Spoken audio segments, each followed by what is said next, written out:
Ambassador Kang Minho stared at the view screen as Earth grew larger before them. The blue planet looked so ordinary, so peaceful. Nothing like the worlds of the great galactic powers. No massive orbital stations, no planet-wide cities gleaming with ancient technology. Just a simple world with white clouds and blue oceans. "Are you sure this is the right place?" asked Yunari, adjusting her medical scanner for the 100th time.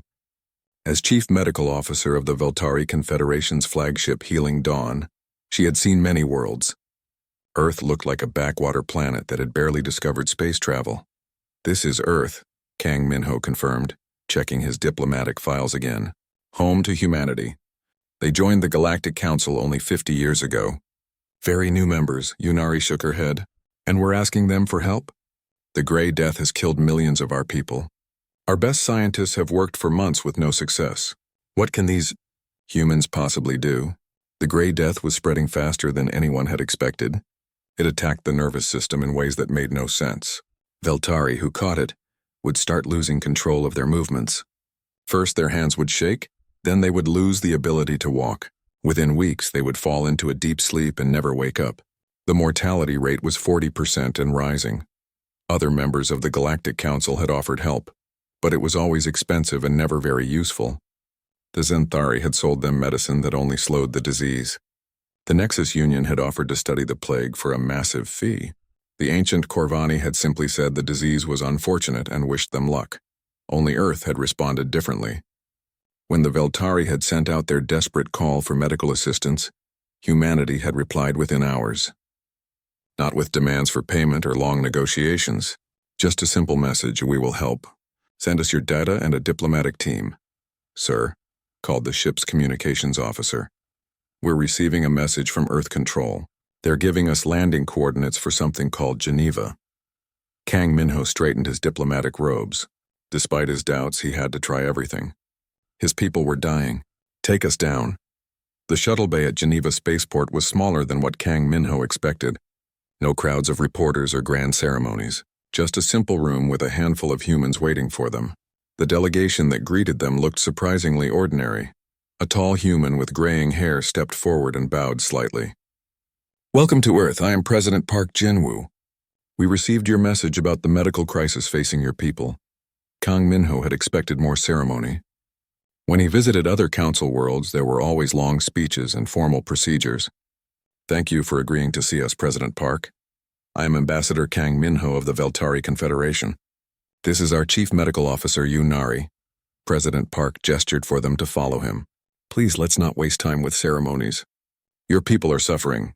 Dr. Kim Do-hyun, our Director of Medical Corps, is waiting to review your data." As they walked through the facility, Yunari noticed something strange. The humans moved with purpose, but there was something else. They seemed genuinely concerned. Not the polite interest she had seen from other species, but real worry for people they had never met. Dr. Kim Do-hyun was a woman in her 50s with kind eyes and steady hands. She immediately pulled up holographic displays of the plague data the Veltari had transmitted. "We've been studying your information since we received it," she said without any greeting pleasantries. "The Grey Death is unlike anything we've seen, but we have some ideas." Yunari leaned forward. "You've been studying it. For how long?" 72 hours straight, Dr. Kim replied matter-of-factly. "My team hasn't slept much. We've isolated several compounds that might help. The neural degradation pattern suggests a protein folding disorder, possibly triggered by an engineered virus." "Engineered?" Kang Minho felt his blood chill. "You think someone created this plague?" Dr. Kim nodded grimly. "The targeting is too specific. Natural diseases don't usually attack nervous systems with such precision, but that's not important right now. What matters is stopping it." President Park stepped forward. "Dr. Kim, what do you need from us?" "I need a complete medical expedition," she said firmly. "Mobile hospitals, research labs, and our best people. We'll need to work directly with the infected to develop effective treatments." Yunari couldn't believe what she was hearing. "You want to send your people into infected areas?" "The disease is highly contagious. Your people could die." Dr. Kim looked at her with surprise. "Of course we're going into infected areas. How else can we help your people?" "We're doctors. This is what we do." Kang Minho had never heard anything like this from other council species. They always wanted guarantees, payment schedules, and safety assurances. "What do you want in return?" he asked carefully. President Park and Dr. Kim exchanged glances. Want in return? President Park asked. Ambassador, your people are dying of a plague. We don't want anything in return. We want to help because it's the right thing to do. This made no sense to Kang Minho. In galactic politics, everything had a price. But surely there must be something. Trade agreements?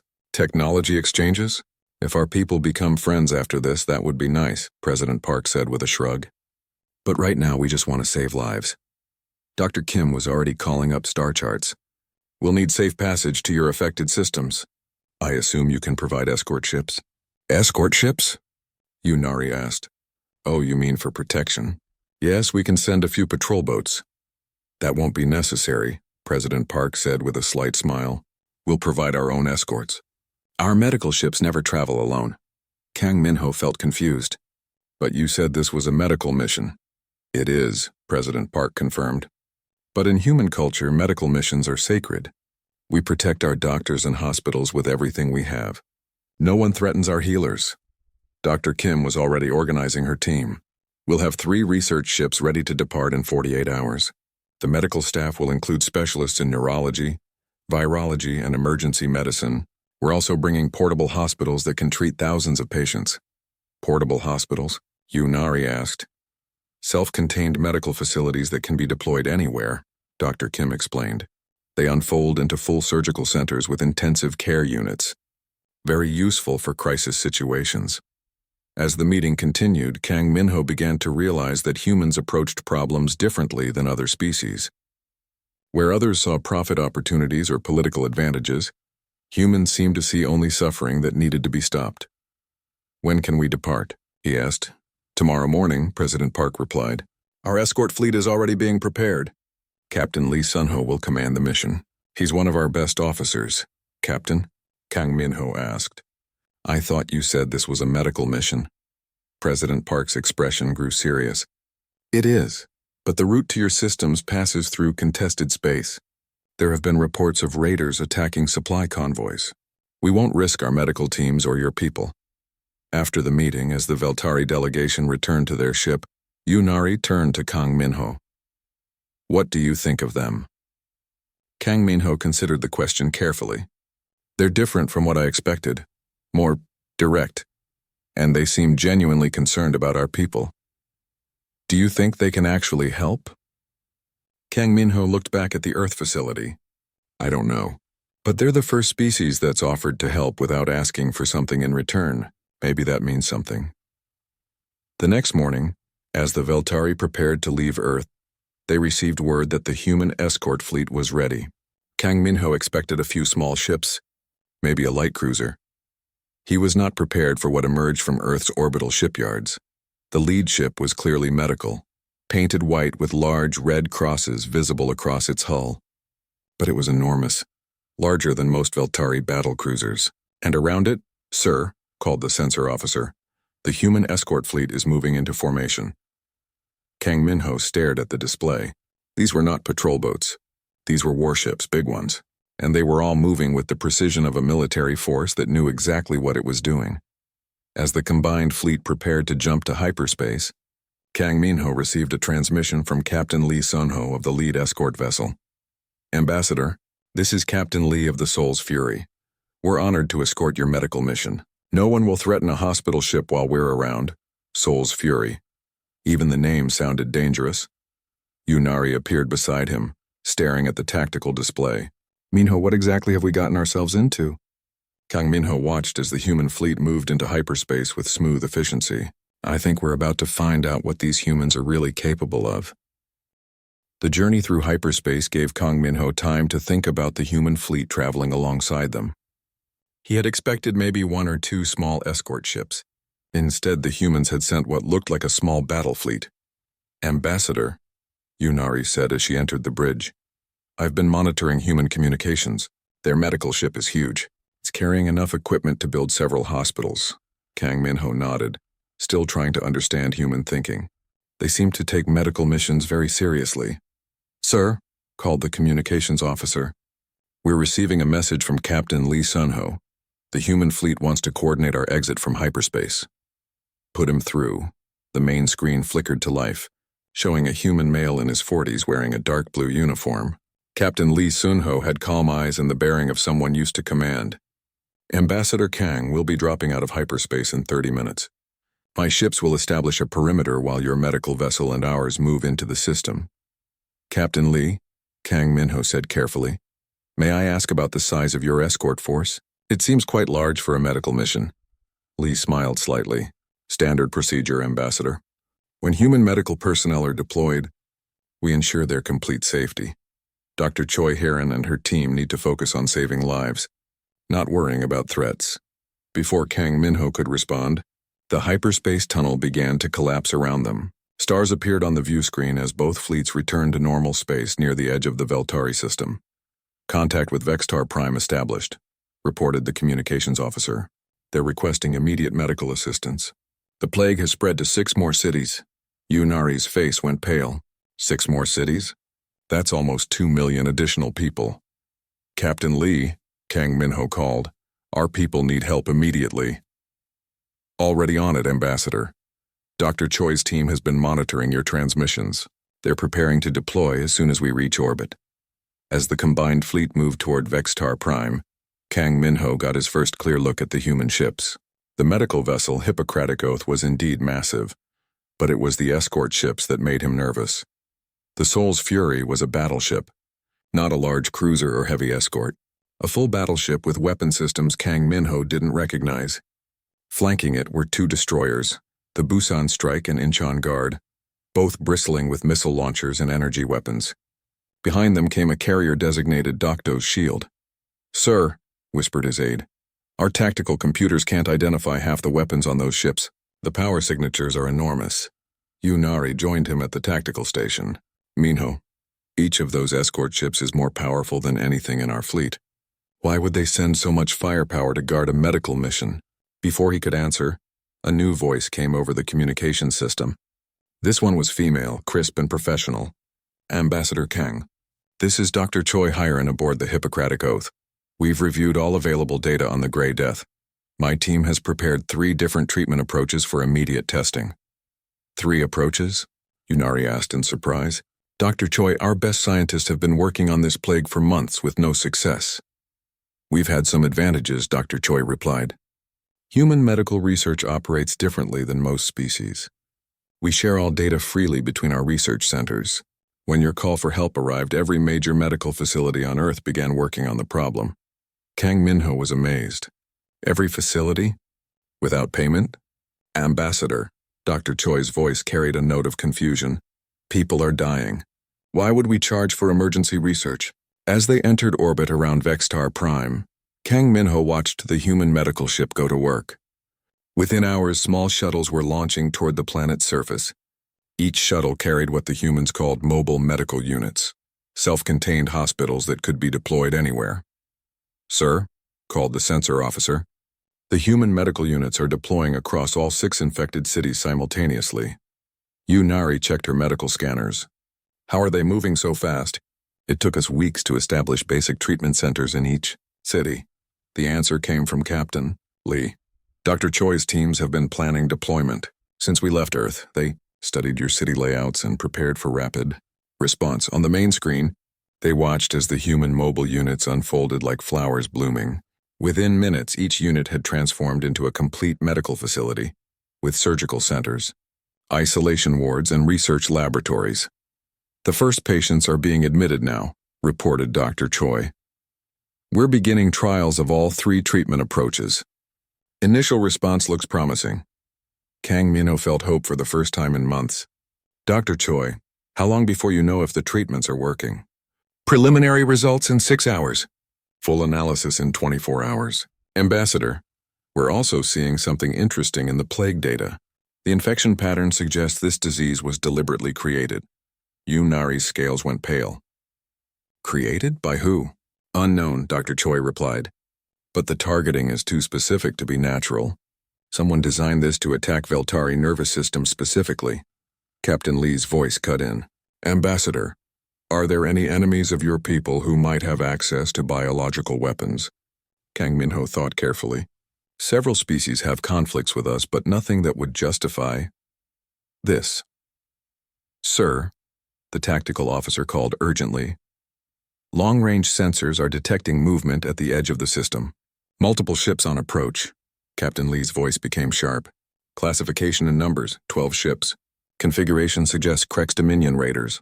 They're moving to intercept our position. Kang Minho felt his stomach drop.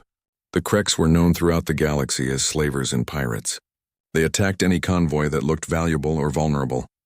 Captain Lee, he said quickly. Those are Krex raiders. They're dangerous. We should call for backup from the Confederation fleet. That won't be necessary, Ambassador, Captain Lee replied calmly. Commander An Taewon, please take the Incheon Guard and Busan Strike to intercept. I want those raiders to see exactly what they're dealing with before they get too close to our medical operation. Yunari stared at the tactical display. Captain, there are 12 raider ships. Your destroyers will be outnumbered. Dr. Choi, Captain Lee called, ignoring Yunari's concern. Are your medical teams secure on the surface? All teams are deployed and working, Captain. We're seeing good responses to treatment variant 2. Please don't let pirates interrupt our work. They won't, Doctor. You have my word. On the tactical display, Kang Minho watched the 2 human destroyers move toward the approaching raiders. The Krex ships were fast and well-armed, known for overwhelming their targets with numbers and speed. Sir, called Commander An from the Incheon Guard. Raiders are still approaching. Should we warn them off? Negative, Commander, Captain Lee replied. Let them get close enough to see what they're dealing with. Then we'll give them a choice. Yunari looked confused. A choice? Captain Lee turned to address both the Veltari bridge and his own crew. In human culture, threatening medical personnel is considered the worst possible crime. It violates every law of war and civilization. Those raiders are about to learn why. The Krex ships continued their approach, probably expecting easy prey. A medical convoy with light escorts was usually perfect for raiders. Valuable medical supplies and minimal resistance. Captain, Commander An reported, the raiders are hailing us. They're demanding we prepare to be boarded. Put them through, Captain Lee ordered. The voice that came over the communication system was harsh and electronic. Human ships, this is Captain Vexcar of the Krex raiding fleet. You are carrying valuable medical cargo through our territory. Surrender your ships and we may let your crews live. There was a moment of silence. Then Captain Lee responded with a voice like ice. Captain Vexcar, this is Captain Lee Sun-ho of the Terran Medical Defense Force. You are interfering with a humanitarian mission. I'm going to give you one chance to reconsider. The Krex captain laughed. One chance? Human, you have 2 small ships against my 12 raiders. What can you possibly do to us? Commander An, Captain Lee said calmly, please demonstrate our capabilities. Target that asteroid at coordinate 77 Mark IV. On the tactical display, Kang Minho saw the Incheon Guard turn slightly to target a large asteroid floating nearby. The destroyer's main gun charged with energy that made the surrounding space shimmer. The asteroid was there one moment. The next moment it wasn't. Just empty space and a brief flash of light. The communications channel from the Krex ships went completely silent. Captain Vexcar, Lee continued in the same calm voice. That was a warning shot. You now have 60 seconds to alter course and leave this system. If you do not, my ships will treat you as a threat to medical personnel. And we take that very seriously. Yunari stared at the empty space where the asteroid had been. What kind of weapon was that? Standard human naval armament, Captain Lee replied matter-of-factly. Commander An, are the raiders withdrawing? Yes, sir. All 12 ships are jumping to hyperspace. They're leaving the system at maximum speed. Kang Minho felt dazed. The entire encounter had lasted less than 5 minutes. 12 Krex raiders, known throughout the galaxy for their aggressiveness, had fled from 2 human destroyers without firing a shot. Captain Lee, he said slowly, what would you 3 days after the human fleet arrived at Vextar Prime? Yunari found herself working alongside Dr. Choi Hierin in one of the mobile hospitals. The human medical units were unlike anything she had ever seen. Dr. Choi, she said as they examined another patient who was recovering from the Grey Death. Your medical technology is incredible. How did humans develop such advanced healing methods? Dr. Choi looked up from her scanner readings. We've had to learn quickly. Humans are fragile compared to most galactic species. We break easily, get sick often, and don't live very long, so we became very good at fixing ourselves. The patient they were treating was a young Veltari male. who had been near death just 2 days ago. Now he was sitting up, his nervous system fully restored by the human treatment. Nari had never seen anything like it. The cure is working better than we hoped, Dr. Choi continued. We're seeing complete neural repair in most patients. No permanent damage, Nari shook her head in amazement. Our own medicine could only slow the disease. You've actually reversed it. That's what medicine is supposed to do, Dr. Choi replied simply. Heal people completely, not just manage their suffering. Across the medical facility, other human doctors worked with the same intensity. Dr. Jang Woo-jin was running the triage center, processing hundreds of patients per hour with calm efficiency. Song Minji was coordinating supply deliveries to ensure no hospital ran short of medicine.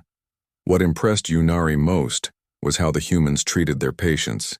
Beltari medical facilities were clean and professional, but distant. Human doctors talked to their patients, held their hands when they were scared, and celebrated when treatments worked. Dr. Yu called Dr. Jang from across the room. We have a problem with the latest batch of patients. The cure isn't working as well on them. Dr. Choi frowned as she reviewed the data. Success rate dropping to 60%. That's not acceptable. Nari looked confused. 60% is still excellent. Most galactic medicine would consider that a complete success. Not good enough, Dr. Choi said firmly. If 40% of patients aren't being cured, then we haven't solved the problem. We need to understand why the treatment is failing.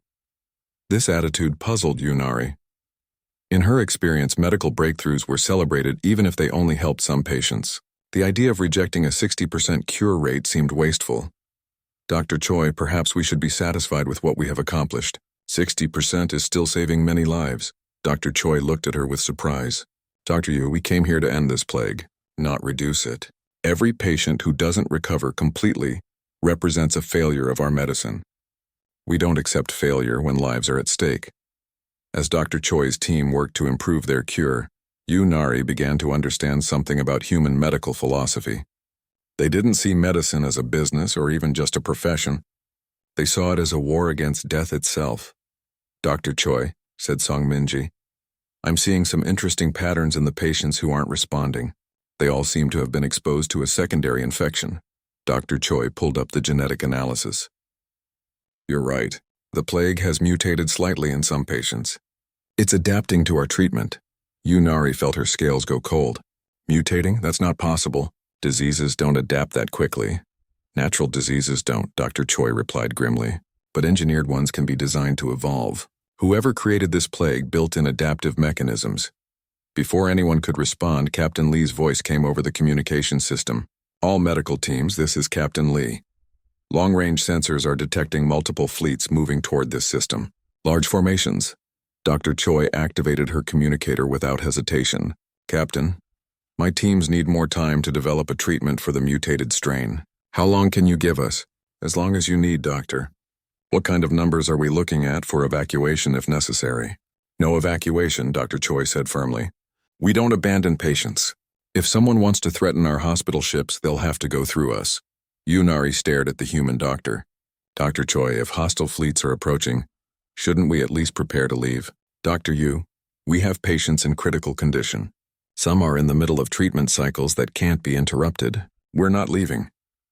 From the bridge of the Healing Dawn, Ambassador Kang Minho watched the tactical display with growing concern. 3 separate fleets were moving toward the system, each one larger than the human escort force. Sir, called the tactical officer, lead fleet is identifying itself as Krek's Dominion. 40 ships including several battlecruisers. The second fleet appears to be freelance mercenaries. 25 ships. The third fleet? We can't identify them. Their ships don't match any known configurations. Captain Lee's voice came over the communications channel. Ambassador, it looks like word has spread about our medical supplies and the valuable research data we're generating. Pirates and slavers see an opportunity. Captain, Kang Minho said nervously, your escort force is strong, but 70 hostile ships. Ambassador, let me worry about the tactical situation. Your job is to coordinate with Dr. Choi's medical teams. How are they progressing with the mutation problem? On the surface, Dr. Choi was working with an intensity that amazed Nari. The human doctor had been awake for 48 hours straight, running test after test to understand how the plague was adapting. The mutation is clever, she explained as she reviewed genetic sequences. It's not just changing to resist our treatment. It's becoming more contagious and more deadly. Dr. Zhang looked up from his patient files. Mortality rate in the new cases is up to 55%, and it's spreading faster. Yunari felt hopeless. So even if we cure the original strain, this new version will just keep spreading. Not if we can understand the mutation mechanism, Dr. Choi replied. Lim So-young, what did you find in the protein analysis? Lim So-young was a young human researcher who had been working in the genetics lab. Dr. Choi, I think I found something interesting. The mutation isn't random. It's following a specific pattern like it was programmed. Dr. Choi studied the data. You're right. Someone designed this plague to adapt to any treatment we develop. But they made one mistake. What mistake? Yunari asked. They assumed we would use conventional medical approaches. But human medicine combines biological treatments with technology in ways most species don't attempt. Dr. Choi began pulling up new research files. What if we don't fight the mutation? What if we use it? Yunari didn't understand. Use the mutation? How? The mutation mechanism requires specific cellular receptors to function. If we can modify those receptors using neural interface technology, we can turn the mutation against itself. This was beyond anything Yunari had learned in medical school. Neural interface technology? You mean connecting machines directly to living nervous systems? Exactly. It's dangerous and most species consider it unethical. But it works. Before Yunari could respond, alarms began sounding throughout the medical facility. Captain Lee's voice came over the emergency channel. All medical teams' hostile fleets have entered the system. Multiple battle groups moving to attack positions. We're about to be outnumbered 10-1. Dr. Choi didn't look up from her research. Captain, we need 6 more hours to complete the new treatment protocol. You'll have it, Doctor. Commander On. Deploy the fleet in defensive formation. Launch all fighters from the Docto's shield. Yunari looked around the medical facility. Human doctors continued working calmly despite the approaching battle. None of them seemed worried about the fact that they might all be killed in the next few hours.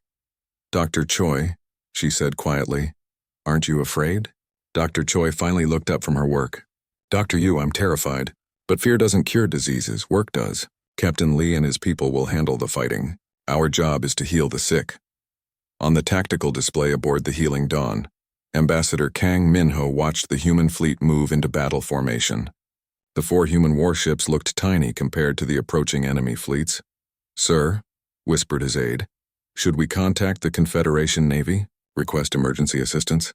Kang Minho considered the question. Help was at least 2 days away, and the humans had made it clear they wouldn't abandon the medical mission. No, he said finally. Let's see what these humans can really do. Captain Lee's voice came over the communications system one more time. All enemy fleets, this is Captain Lee Sun-ho of the Terran Medical Defense Force. You are approaching a humanitarian medical mission. This is your only warning. Turn away now or face the consequences. The lead Krex commander responded with harsh laughter. Human captain, you have 4 ships. We have 70. Surrender now and we might let some of your people live. Captain Lee's response was calm and cold. Commander An, you are authorized to engage. Show them what happens when someone threatens our doctors. The battle for Vextar Prime was about to begin. On the planet's surface, Dr. Choi looked at her latest test results and smiled for the first time in days. Lim So-young, I think we've got it. The combined treatment is showing 98% effectiveness against both the original plague and the mutation. Yunari felt tears of relief in her eyes. 98%? Yes. And the neural interface component seems to provide immunity against Fave Dun if they Captain Ryu Jinsu of the Krex battlecruiser Blood Harvest had raided dozens of systems over his 20-year career. Medical convoys were always the easiest targets. Valuable cargo, minimal defenses, and crews who wouldn't fight back. Captain, called his weapons officer, the human ships are moving into defensive formation around the planet. 4 ships total, Ryu Jinsu laughed. 4 ships against our entire fleet. These humans must be insane. Target their largest vessel first. We'll make an example of them. But as the Krex fleet moved closer, something began to feel wrong. The human ships weren't running or calling for help. They were just waiting. Sir, called the sensor operator nervously, the human ships are all showing massive power readings, much higher than their size should allow. Probably reactor overload. Ryu Jinsu dismissed. Desperate humans trying to look more dangerous than they are. Continue the attack.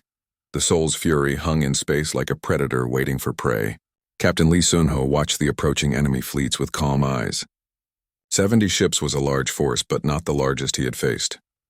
Captain, reported Commander An from the Incheon Guard, all enemy fleets are now in weapons range. They're demanding our surrender.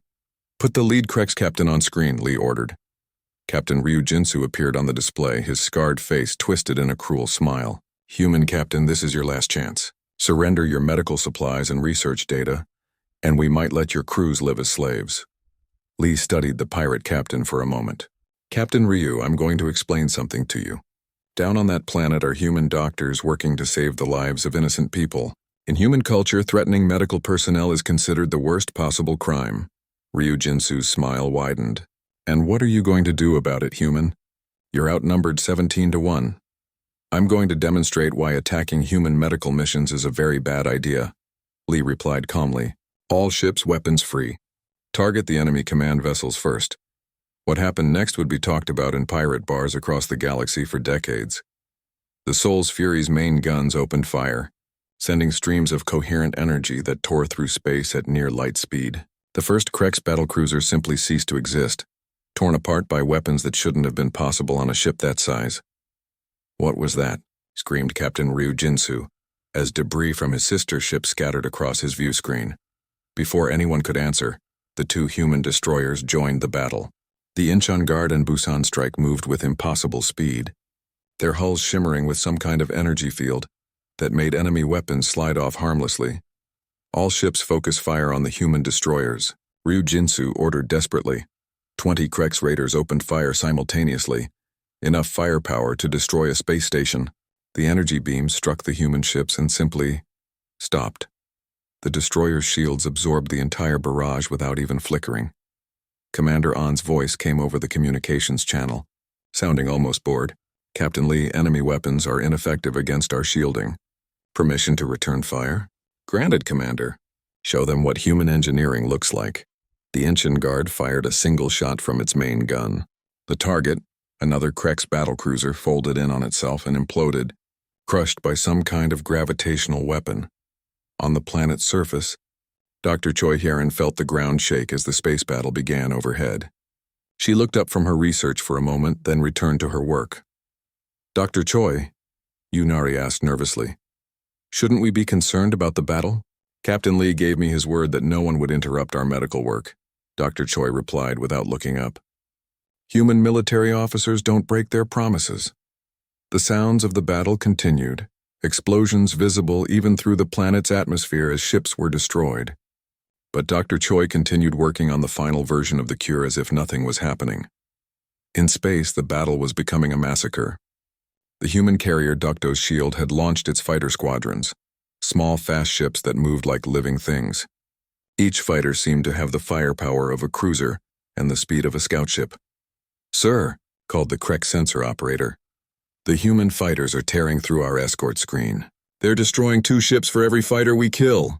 Captain Ryu Jinsu watched in horror as his fleet was systematically destroyed. These weren't the primitive humans he had expected. These were warriors with technology that made his own ships look like children's toys. All ships retreat, he ordered. Jump to hyperspace immediately. But the human ships had moved to block the escape routes. Every time a Krex ship tried to jump, it found human destroyers waiting to intercept them. Captain Lee, came a transmission from the mercenary fleet commander. This is Captain Torres of the Iron Hawks Mercenary Company. We're willing to negotiate. What are your terms? Lee's response was cold. Captain Torres, you came here to attack medical personnel and steal supplies meant to save civilian lives. There are no terms. Surrender or be destroyed. You can't be serious. We outnumber you. Numbers don't matter when you're fighting humans protecting their doctors, Lee replied. You have 30 seconds to surrender or we'll treat you as enemy combatants. Captain Torres looked at his tactical display. In the past 10 minutes, the humans had destroyed over 20 ships without taking any significant damage.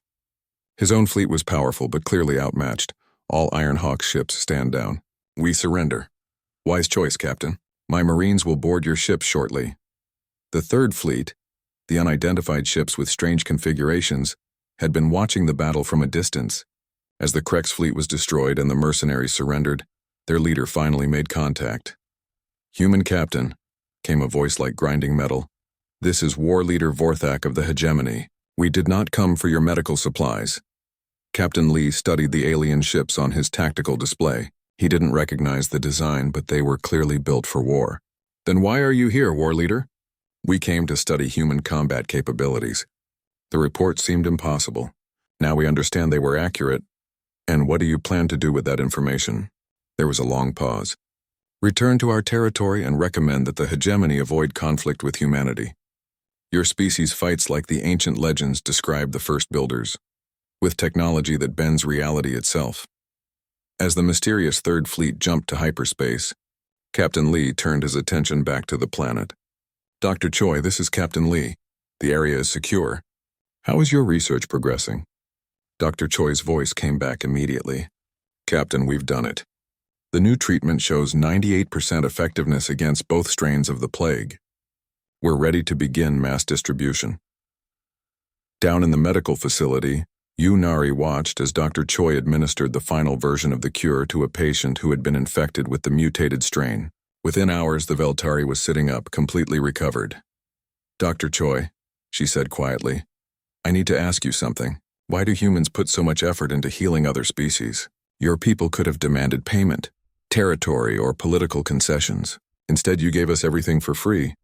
Dr. Choi looked at her with surprise. "Dr. Yu, you're asking why we save lives? In galactic politics, everything has a price. Medical assistance is usually very expensive." Dr. Choi sat down beside her. "Let me tell you something about human culture. We believe that the measure of a civilization isn't its technology or military power. It's how it treats the sick and suffering. When we received your call for help, every human doctor on Earth wanted to come here. Not for profit or politics, but because people were dying and we could help." Yunari felt something she had never experienced before. A deep respect for an alien species. "And your military protects medical missions so fiercely because in human culture healers are sacred," Dr. Choi replied. "Anyone who threatens doctors, hospitals, or medical supplies is considered an enemy of all humanity. That's why Captain Lee brought such a powerful escort. We don't just protect our medical teams. We make sure everyone in the galaxy knows what happens to anyone who threatens them." Later that evening, as the last patients received their cures and the medical facilities began shutting down, Ambassador Kang Minho met with Captain Lee aboard the Soul's Fury. "Captain," he said, "I need to understand what happened today. Your 4 ships destroyed or captured 70 enemy vessels with minimal damage to your own fleet. How is that possible?" Captain Lee poured 2 cups of what he called coffee and offered one to Kang Minho. "Ambassador, human military doctrine is built around a simple principle: overwhelming superiority at the point of contact. When we commit to protecting something, we bring enough force to guarantee success. But the technology your ships displayed is standard for human naval vessels," Lee finished. "We don't build ships that might win battles. We build ships that cannot lose them." Kang Minho sipped the strange human beverage. "Captain, may I ask why you chose military service?" Lee smiled slightly. "My sister is a doctor, Ambassador. She serves on hospital ships like the Hippocratic Oath. My job is to make sure she can focus on saving lives without worrying about pirates or raiders." As Kang Minho prepared to return to his own ship, Captain Lee stopped him at the airlock. "Ambassador, when you report this incident to your government, make sure they understand something. Today wasn't a demonstration of Huma 6 months after the cure for the Grey Death was distributed throughout Veltari space." Ambassador Kang Minho found himself standing in the newly built Terran Medical Research Center on Vextar Prime. The facility was a joint project between humans and Veltari, designed to prevent future medical emergencies. "The infection rate across all Veltari worlds is now 0, reported Dr. Yunari as she reviewed the latest statistics. Not just for the Grey Death, but for several other diseases that Dr. Choi's team identified during their research. Dr. Choi Hyeran, who had remained on Vextar Prime to oversee the establishment of the research center, smiled as she looked at the data. "The neural interface immunity system is working better than we hoped. Your people now have protection against most engineered biological weapons." Kang Minho still found it hard to believe. "Dr. Choi, you've given us immunity to biological warfare. Most species would consider that a state secret worth billions of credits. Knowledge belongs to everyone, Ambassador, Dr. Choi replied. We're sharing the immunity system with all Galactic Council members. No species should have to face what happened to your people. This attitude continued to amaze Kang Minho. In the 6 months since the human intervention, he had watched Earth freely distribute medical technology that other species would have hoarded or sold at enormous profit. Ambassador, called Yu Nari from her research station, we're receiving a priority transmission from Earth. It's marked as urgent diplomatic communication. The holographic display showed President Park Jin-woo, but he looked more serious than during their first meeting. Ambassador Kang, I hope this message finds your people well. I'm contacting you because we have important news about the Grey Death investigation. Kang Minho felt a chill. Investigation? President Park continued. Our intelligence services have been tracking the origin of the biological weapon that attacked your people. We've identified the source. Dr. Choi moved to another screen and called up classified files. The plague was created by a species called the Sithrak Collective. They've been developing biological weapons to use against Council member species. The Sithrak? Kang Minho had never heard the name. Are they part of the Galactic Council? No, President Park replied grimly. They operate from outside Council space. Intelligence suggests they've been testing biological weapons on civilian populations for decades. The attack on your people was just their latest experiment. Yunari looked horrified. You mean other species have faced similar plagues? At least 6 other civilizations have been attacked in the past 50 years, Dr. Choi confirmed. Most didn't survive. The few that did were left weakened and vulnerable to conquest. President Park leaned forward in the transmission. Ambassador, I'm sharing this information with you because we need the Council's help. The Sithrak Collective is planning something much larger. Our intelligence indicates they're developing a universal plague designed to work against all known species. Kang Minho felt his scales go cold. A universal plague? Is such a thing even possible? Unfortunately, yes, Dr. Choi replied. We've analyzed fragments of their research. If they succeed, they could kill billions across dozens of worlds. The transmission from President Park continued. That's why I'm announcing the formation of the Terran Medical Defense Corps. We're establishing a permanent fleet dedicated to protecting humanitarian missions and investigating biological threats. Before Kang Minho could respond, another voice joined the conversation. Ambassador, this is Fleet Admiral Yang Hyun-woo. I'll be commanding the new Medical Defense Corps. Our mission is simple: protect those who heal and eliminate those who create plagues. The image shifted to show a massive space station under construction in Earth's orbit. It was easily the size of a small moon, bristling with medical facilities and defensive weapons. This is Medical Defense Station Florence Nightingale, Admiral Yang explained. It will serve as headquarters for our operations and a mobile hospital capable of treating millions of patients. Yunari stared at the massive station. How many ships will this defense corps command? Initially 12 fleets of 20 ships each, Admiral Yang replied. Each fleet includes hospital ships, research vessels, and military escorts. We're also establishing permanent medical stations in key systems throughout Council space. Kang Minho couldn't believe what he was hearing. Admiral, that's an enormous commitment of resources. The cost alone, President Park smiled slightly. Ambassador, after the success of the Vextar Prime mission, every human medical school received 1,000 times more applicants than normal. Our people want to help heal the galaxy. The resources will follow. Dr. Choi pulled up another set of files. We're also offering full partnerships to qualified alien medical personnel. Dr. Yu has already accepted a position as Director of Xenobiology Research. Yunari looked surprised. I have? If you want it, Dr. Choi said with a smile. Your work on adapting human medical technology for Veltari physiology has been brilliant.